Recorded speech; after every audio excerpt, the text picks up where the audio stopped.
नमस्कार। आज है 23 अप्रैल और दिन मंगलवार। ये बीबीसी हिंदी का पॉडकास्ट दिन भर पूरा दिन पूरी खबर है। मेरा नाम है मोहनलाल शर्मा और मैं हूं इकबाल अहमद।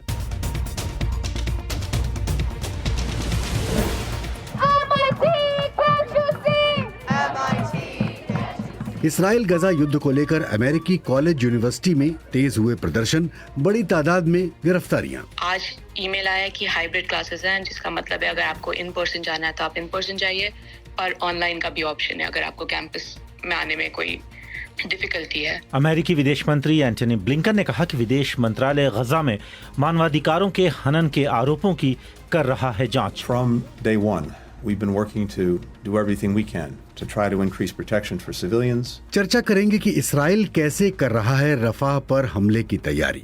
चुनावी हलचल में बात राहुल के उस पुराने बयान की जिस पर बीजेपी है हमलावर। जो हमने तेलंगाना में किया, जाति जनगणना को हम पूरे देश में इंप्लीमेंट कर देंगे, देश का एक्सरे कर देंगे, दूध का दूध, पानी का पानी हो जाएगा। लेकिन उससे पहले देश और दुनिया का हाल सुनिए इकबाल अहमद से।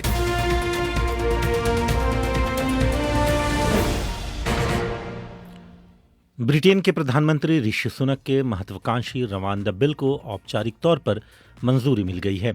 यह बिल ब्रिटेन के निचले सदन यानी हाउस ऑफ कॉमन्स में पास हो गया था, लेकिन ऊपरी सदन हाउस ऑफ लॉर्ड्स में अटका हुआ था। अब हाउस ऑफ लॉर्ड्स ने भी विधेयक को पास कर दिया है।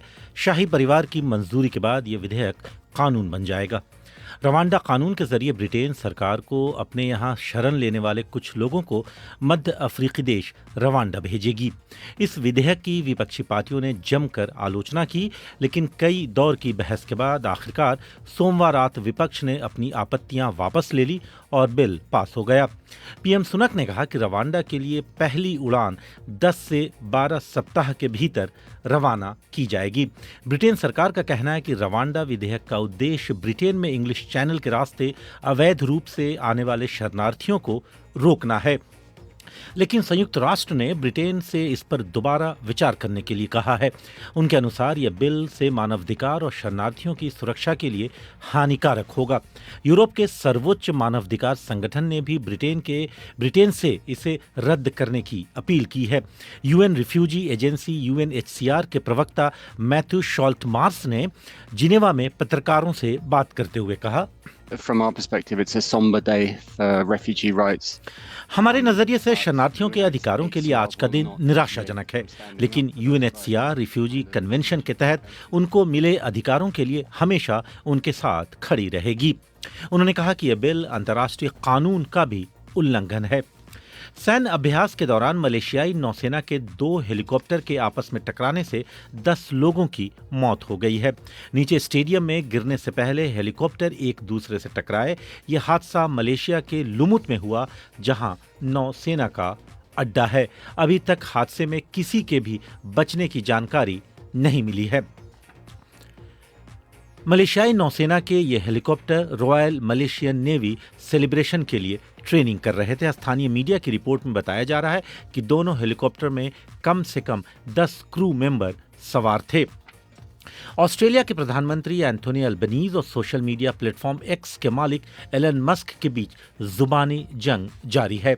ऑस्ट्रेलियाई पीएम ने जब एलन मस्क को एक घमंडी अरबपति बताया है। दोनों के बीच बीते सप्ताह सिडनी के चर्च में एक बिशप पर चाकू से हुए हमले के फुटेज को लेकर विवाद हो रहा है।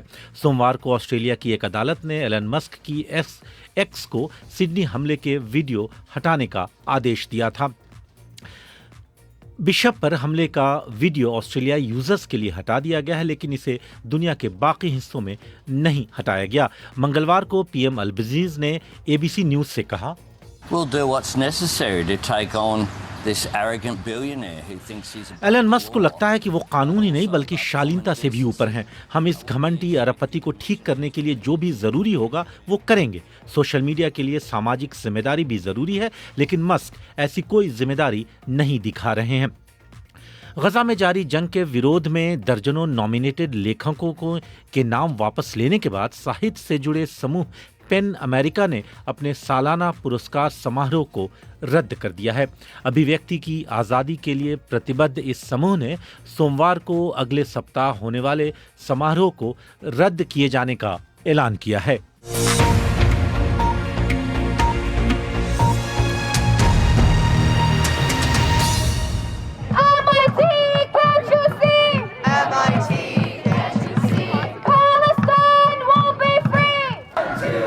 गजा में जारी जंग के खिलाफ अमेरिका के कोलंबिया से लेकर येल और अन्य राज्यों के विश्वविद्यालयों में विरोध प्रदर्शन हो रहे हैं। सोमवार रात पुलिस ने न्यूयॉर्क यूनिवर्सिटी में प्रदर्शन को रोकने की कोशिश की, कई गिरफ्तारियां की। यूनिवर्सिटी ने कहा कि उसे भड़काऊ नारों और यहूदी विरोधी घटनाओं की रिपोर्टें मिली हैं। इससे एक दिन पहले येल में भी दर्जनों छात्रों को गिरफ्तार किया गया था। वहीं कोलंबिया में भी क्लासेस कैंसिल कर दी गई। छात्र बर्कले, MIT और देश के अन्य टॉप कॉलेजों में भी इसी तरह डेरा डालकर बैठे हैं। 7 अक्टूबर को हमास के इस्राइल पर हमले के बाद से गजा में शुरू हुई जंग के साथ ही अमेरिका के कॉलेज, यूनिवर्सिटियों में इन पर तीखी बहस और प्रदर्शन हो रहे हैं। कुछ छात्र इस्राइल के पक्ष में हैं तो वहीं कुछ गजा में उसकी कार्रवाई के विरुद्ध हैं। कुछ का कहना है कि युद्ध शुरू होने के बाद से ही यहूदी विरोधी और इस्लामोफोबिक दोनों तरह के मामले बढ़े हैं। दरअसल विरोध प्रदर्शन करने वाले छात्र समूहों का कहना है कि उनकी आलोचना यहूदी विरोधी नहीं है, ये सिर्फ इसराइल और उनके समर्थकों के लिए है। कैलिफोर्निया के बर्कले, मिशिगन यूनिवर्सिटी और मैसाचुसेट्स इंस्टीट्यूट ऑफ टेक्नोलॉजी में भी विरोध प्रदर्शन शुरू हो गए हैं। MIT के छात्र इकट्ठे हुए और उन्होंने इसराइली कब्जे की निंदा की, नारे लगाए। एक छात्र एलेजांद्रो टैनोन बताते हैं कि विरोध प्रदर्शन में वो क्यों शामिल हुए। Right now we find ourselves in a really important time. I think this is a critical moment in the student movement. मुझे लगता है कि यह छात्र आंदोलन में एक महत्वपूर्ण पल है। पूरे अमेरिका में आंदोलन का एक महत्वपूर्ण क्षण है। छात्रों के रूप में इस आंदोलन में हम सबसे आगे हैं। कुछ अर्थों में हम इस आंदोलन की नैतिक आवाज हैं। इसे आगे बढ़ाना हमारी जिम्मेदारी है, जैसा कि वियतनाम विरोध प्रदर्शनों के साथ हुआ, दक्षिण अफ्रीकी रंगभेद विरोध प्रदर्शनों के साथ हुआ था। बोस्टन के इमर्सन कॉलेज में भी प्रदर्शन हो रहे हैं। वहां के एक एसोसिएट प्रोफेसर यासेर मैनेफ ने कहा कि कॉलेज को प्रदर्शनकारियों के विचारों को सुने जाने की जरूरत है। I want Emerson to listen to the students, hear them, understand their. Professor यासेर कह रहे हैं कि मैं चाहता हूं कि एमरसन छात्रों की बातें सुने, उनका नजरिया समझे। इसके अलावा फलस्तीन की चर्चा, फलस्तीन और गजा में नरसंहार की चर्चा के लिए जगह बनाए और छात्रों को खुद को अभिव्यक्त करने की मंजूरी दे, उनके बोलने की आज़ादी, उनकी शैक्षणिक आज़ादी। बोस्टन के एमरसन कॉलेज में विरोध प्रदर्शन करने वालों में से ओवेन हैं। उनका कहना है कि उनकी कई प्रमुख मांगे हैं। We want Emerson College, number 1, call for an immediate ceasefire in Gaza. Number 2, हम चाहते हैं कि एमरसन कॉलेज गजा में तत्काल युद्ध विराम का आह्वान करने वालों में पहले नंबर पर हो। दूसरी मांग यह है कि सभी यहूदी संगठनों के सभी वित्तीय निवेशों की जानकारी दी जाए। साथ ही अनुशासनात्मक कार्रवाई के लिए छात्रों के खिलाफ सभी आरोपों को वापस लिया जाए। तो कैंपस में हो रहे विरोध प्रदर्शन को लेकर जब अमेरिकी राष्ट्रपति जो बाइडेन से सवाल किया गया तो उन्होंने कहा कि ये यहूदी विरोधी और उन लोगों की निंदा करते हैं जो ये समझ नहीं पा रहे हैं कि फलस्तीनियों पर क्या गुजर रही है। अमेरिकी विश्वविद्यालयों में हो रहे प्रदर्शन तब खबरों में आए जब पिछले हफ्ते न्यूयॉर्क सिटी पुलिस ने कोलंबिया यूनिवर्सिटी कैंपस में 100 से अधिक प्रदर्शनकारियों को गिरफ्तार किया। अब से कुछ देर पहले एक बार मैंने कोलंबिया यूनिवर्सिटी में अंडर ग्रेजुएशन कर रही एक स्टूडेंट से नाम न जाहिर करने की शर्त पर बात की। मैंने उनसे पूछा कि कोलंबिया यूनिवर्सिटी में आखिरकार ये चल क्या रहा है। तो पिछले 1-2 हफ्ते से छात्री प्रदर्शन कर रहे हैं विश्वविद्यालय के लॉन्स पर कि लास्ट सेमेस्टर से चल रहा है, पर इस सेमेस्टर ज्यादा हो गया है इस लास्ट 1-2 हफ्ते में। तो उन्होंने टेंट्स लगाए हैं, काफी सारे लोग हैं, 100 से ऊपर ज्यादा लोग हैं, रात भर नारेबाजी चलती है। काफी सारे बाहरी लोग भी आ गए हैं अभी पूरे न्यूयॉर्क सिटी से। और कल इसी वजह से कल क्लासेस ऑनलाइन कर दी गई थी। बहुत बड़ी रैली प्लान की गई थी कल, पर मुझे नहीं लगता कि हुई है। तो इसी वजह से कल क्लासेस ऑनलाइन थी। आज ईमेल आया कि हाइब्रिड क्लासेस हैं, जिसका मतलब है अगर आपको इन पर्सन जाना है तो आप इन पर्सन जाइए, पर ऑनलाइन का भी ऑप्शन है अगर आपको कैंपस में आने में कोई डिफिकल्टी है। पिछले हफ्ते 110 लोग अरेस्ट हुए थे। काफी सारे अंडरग्रेड्स थे उनमें से, काफी सारे फर्स्ट ईयर्स थे उनमें से टेंट लगाने के लिए। अब वो वापस आ गए, पर वो सस्पेंडेड हैं, तो वो कैंपस में नहीं घुस सकते फिर से। माहौल काफी अजीब है। इतनी से बहुत सारी पुलिस है, इतनी पुलिस मैंने कभी देखी नहीं है। और बहुत सारे मीडिया के लोग भी हैं यहाँ पर। और फिर कैंपस में घुसने के लिए ID कार्ड की ही जरूरत है। तो अभी बस एफिलिएट्स आ सकते हैं, बाहरी लोग एकदम भी नहीं आ सकते। मुझे पर्सनली तो कोई सुरक्षा को लेकर कोई अभी तक कोई बड़ी दिक्कत नहीं हुई है। कैंपस के अंदर जो प्रदर्शन कर रहे हैं वो काफी पीसफुल है। जो प्रदर्शन कर रहे हैं इनकी डिमांड्स क्या है, चाहते क्या है? दो अलग ग्रुप्स हैं जो प्रोटेस्ट कर रहे हैं। पहला ग्रुप जो है वो चाहता है कि यूनिवर्सिटी इजराइल से डाइवेस्टमेंट कर ले। तो जितने फंड्स जो हैं जो टेल अवीव ग्लोबल सेंटर में लगे हैं, कोई डुअल डिग्री प्रोग्राम है उनके साथ, ये सब बंद हो जाए और यूनिवर्सिटी अपने फंड्स वहां से हटा लें, डाइवेस्ट कर लें इजराइल से। इजराइल को लेकर जो गजा में अटैक हुआ है उसकी वजह से जहाँ के बच्चे चाहते हैं, कुछ बच्चे चाहते हैं कि यूनिवर्सिटी वहां से डाइवेस्ट कर ले अपने फंड्स। तो ये थी इकबाल कोलंबिया यूनिवर्सिटी में अंडर ग्रेजुएट छात्रा जिनसे मैं बात कर रहा था। तो ये बात हुई अमेरिकन यूनिवर्सिटीज़ में जारी प्रदर्शनों की।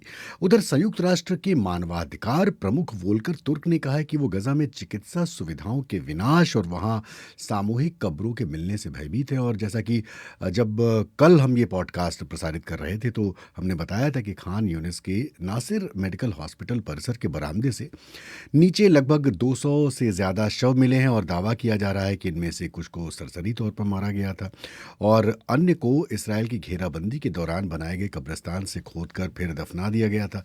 वोल्कर तुर्क के जो प्रवक्ता हैं रविन श्यामदास ने उन्होंने इस युद्ध में बच्चों की दुर्दशा के बारे में बताया।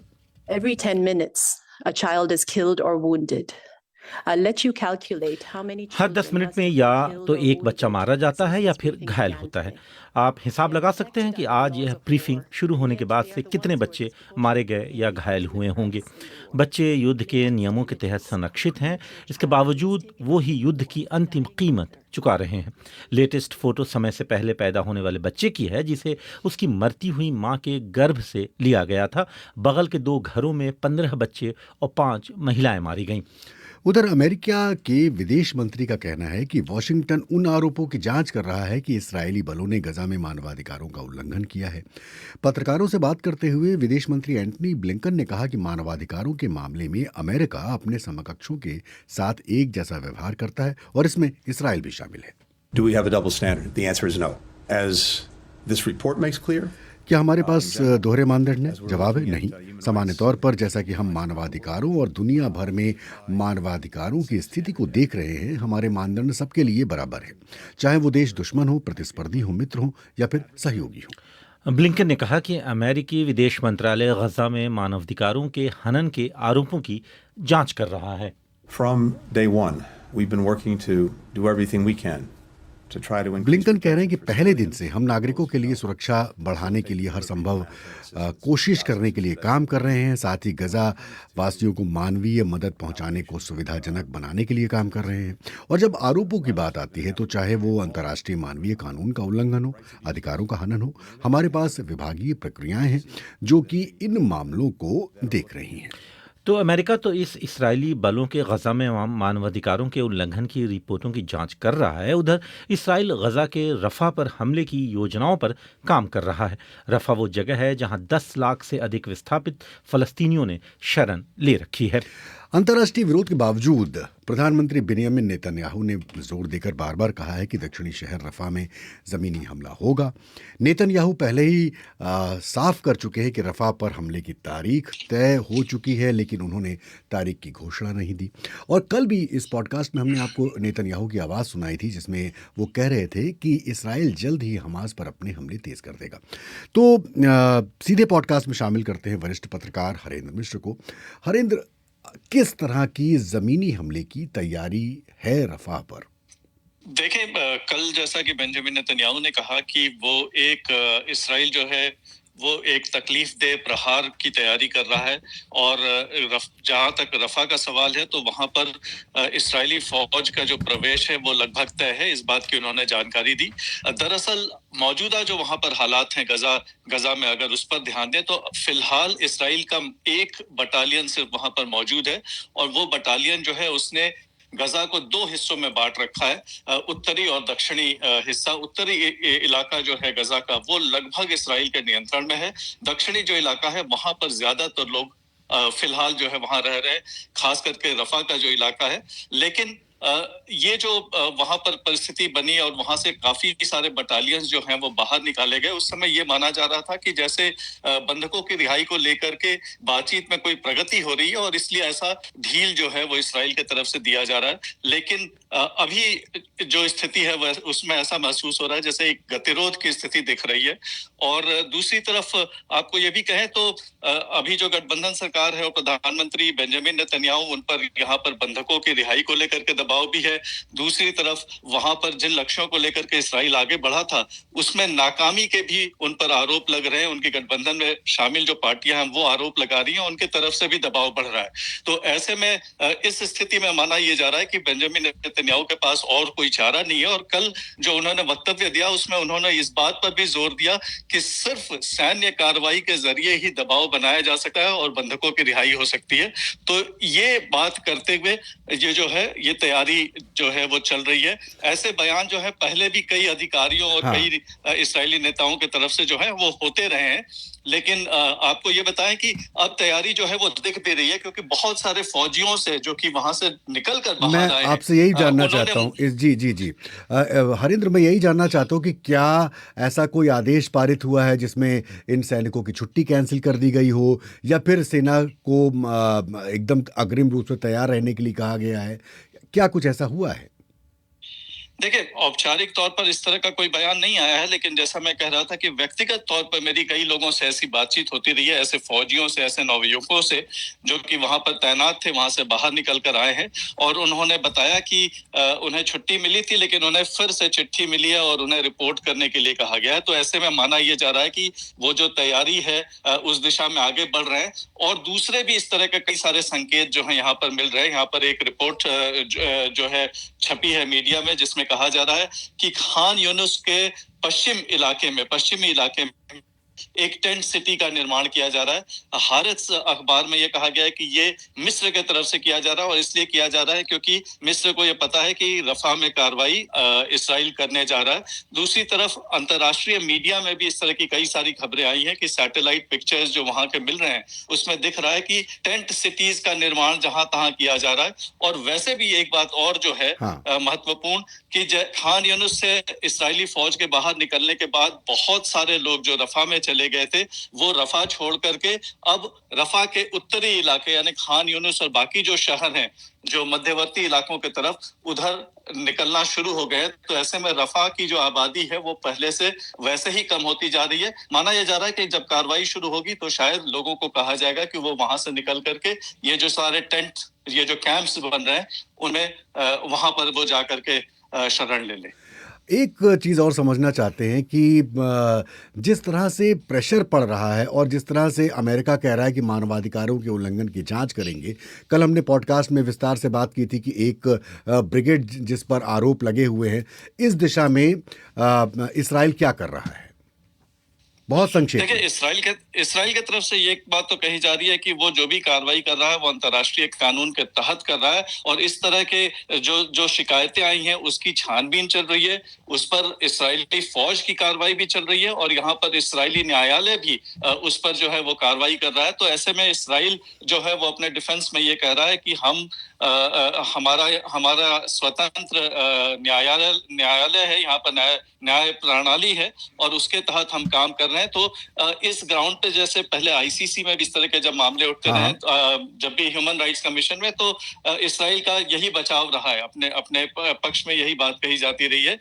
लेकिन एक और जो पहले जो बात चल रही थी उसमें ये कहें कि वहां से जब फौज निकाला गया उस वक्त भी एक दबाव बना था, क्योंकि वहां पर राहत कर्मियों की जो मौत हुई थी उसको भी लेकर के अंतर्राष्ट्रीय समुदाय ने काफी उस लेकर के विरोध किया था और इस्राइल पर काफी दबाव बना था। बहुत बहुत शुक्रिया हरेंद्र मिश्र इस लाइव पॉडकास्ट में शामिल होने के लिए।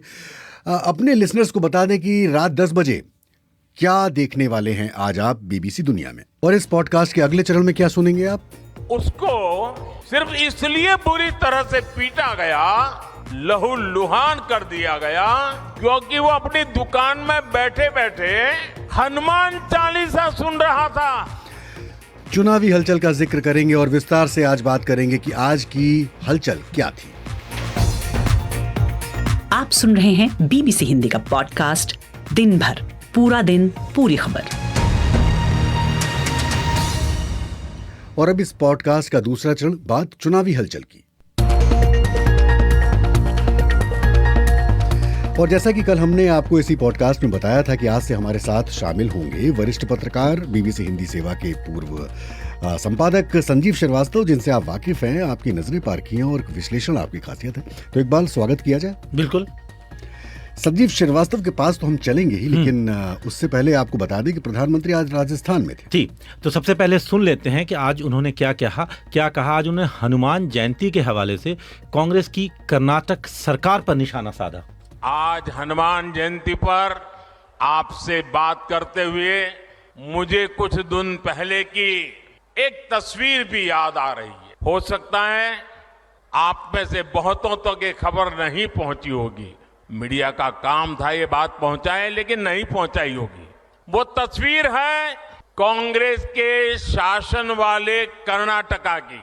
कुछ दिन पहले वहां एक छोटा दुकानदार, उसको सिर्फ इसलिए बुरी तरह से पीटा गया, लहूलुहान कर दिया गया, क्योंकि वो अपनी दुकान में बैठे बैठे हनुमान चालीसा सुन रहा था। ये कांग्रेस की कर्नाटका की सरकार का काम देखिए। तो ये आप सुन रहे थे कि प्रधानमंत्री आज राजस्थान में थे और ये बात कर रहे थे। तो उनकी बातों का विश्लेषण तो बाद में करेंगे, लेकिन सबसे पहले चलते हैं संजीव श्रीवास्तव के पास और जानना चाहते हैं कि आखिर प्रधानमंत्री नरेंद्र मोदी बार बार राजस्थान क्यों आ रहे हैं। इकबाल, उसकी बड़ी स्पष्ट वजह है। देखिए, राजस्थान उन राज्यों में से था जहां पे कि पिछली बार 2019 में बीजेपी मैक्स कर गई थी, अपने चरम पीक पे थी। मतलब जैसे राजस्थान में 25 में 25 सीट लाई थी, गुजरात में 26 में से 26।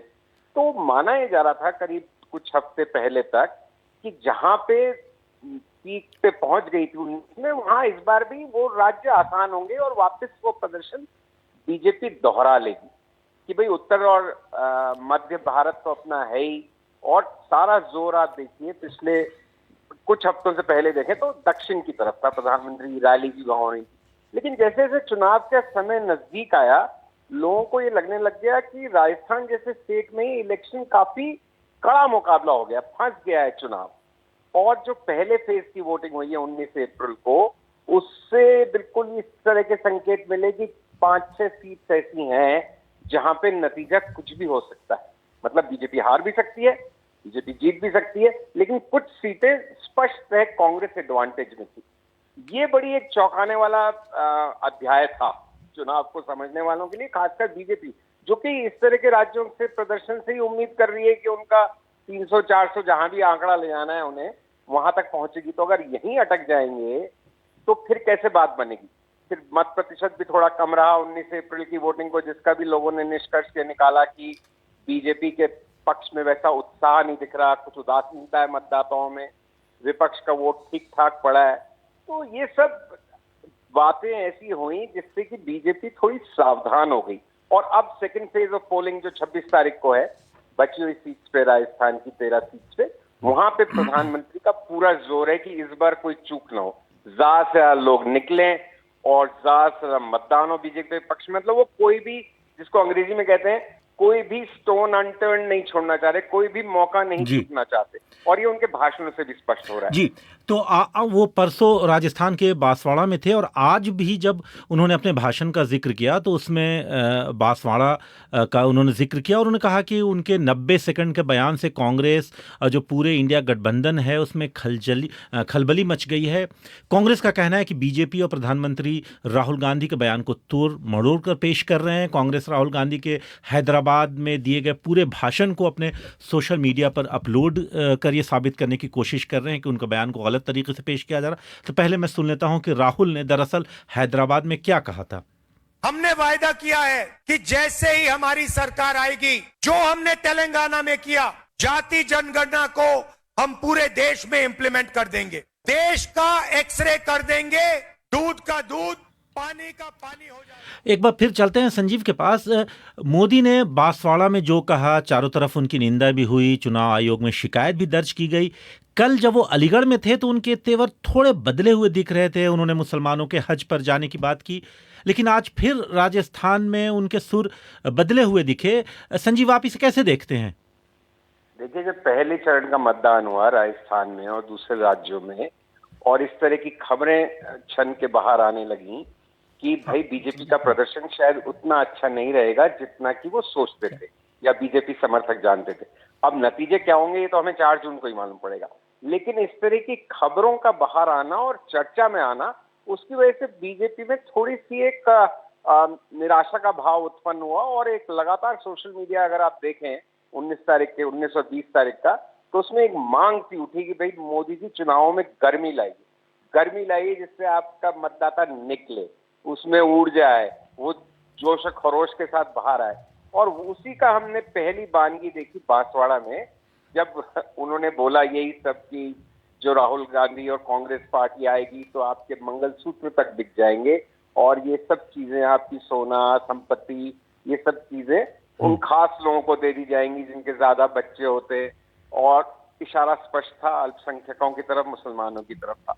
तो मुझे ये लग रहा है, और ये कहने में कोई संकोच नहीं होना चाहिए कि उसकी जो आलोचना हुई उससे कल वो अलीगढ़ में उनके तेवर थोड़े से हल्के दिखे। उन्होंने अपने आप को ऐसे पेश करने की कोशिश की वो कैसे ज्यादा मुस्लिम हज के लिए जाएं, उसके लिए प्रयासरत हैं, कैसे ट्रिपल तलाक बंद किया। लेकिन आज घूम फिर के बात वहीं पे आ गई दोबारा से राजस्थान के दौरे में, और उसका कारण बड़ा साफ है कि वो अपने स्ट्रॉन्गेस्ट पिच पे खेलना चाहती है बीजेपी। और नरेंद्र मोदी, क्योंकि उसके सबसे बड़े मैस्कॉट हैं, उसके सबसे बड़े प्रतीक हैं, तो वो वापस हिंदुत्व का मुद्दा गर्म करना चाहती है, किसी तरह से चुनाव को इस पोलराइजेशन पे, इस ध्रुवीकरण पे लाए, हिंदू बनाम मुस्लिम, और उसी के तहत हम ये सब देख रहे हैं। और राहुल गांधी का वो जो बयान था, जो चाहे तोड़ मोड़ों के प्रस्तुत किया जा रहा है, चाहे जिस भी तरह से, उसने उनको एक मौका और दे दिया, क्योंकि ये रिडिस्ट्रीब्यूशन ऑफ वेल्थ वाला थोड़ा कच्ची समझ का सा बयान था। हालांकि राहुल गांधी की बात भी समझते हैं कि उनकी सबसे बड़ी कॉन्स्टिट्यूएंसी अब अगर मध्यम वर्ग, उच्च वर्ग, शिक्षित वर्ग आप बीजेपी की तरफ खिसक रहा है,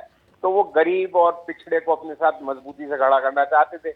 लेकिन उसमें एक नए तरह से लामबंदी हो गई है, वो मौका मिल गया। लेकिन प्राइम मिनिस्टर ने जो बोला वो दुर्भाग्यपूर्ण है। आज इंडियन एक्सप्रेस का एडिटोरियल देखिए आप, उसने लिखा है कि प्राइम मिनिस्टर को ऐसे नहीं बोलना चाहिए, और कई लोग इस तरह की बात कर रहे हैं। लेकिन प्राइम मिनिस्टर को चुनाव जीतना है, बीजेपी को चुनाव जीतना है, और वो अपने सबसे मजबूत पिच पे चली गई है। अब तो अपने सबसे मजबूत पिच पे चली गई है, वो हम सब देखेंगे। जी। तो बहुत बहुत शुक्रिया संजीव, कल एक बार फिर से आपसे मुलाकात होगी और चुनावी हलचल लेकर तो हम आएंगे ही आएंगे। तो अब इकबाल, इससे पहले कि हम इस पॉडकास्ट में लिसनर से विदा लें, बता दें कि आईपीएल में कौन सा मैच? देखिए, आईपीएल में आज चेन्नई सुपर किंग्स की भिड़ंत लखनऊ सुपर जायंट्स के साथ है।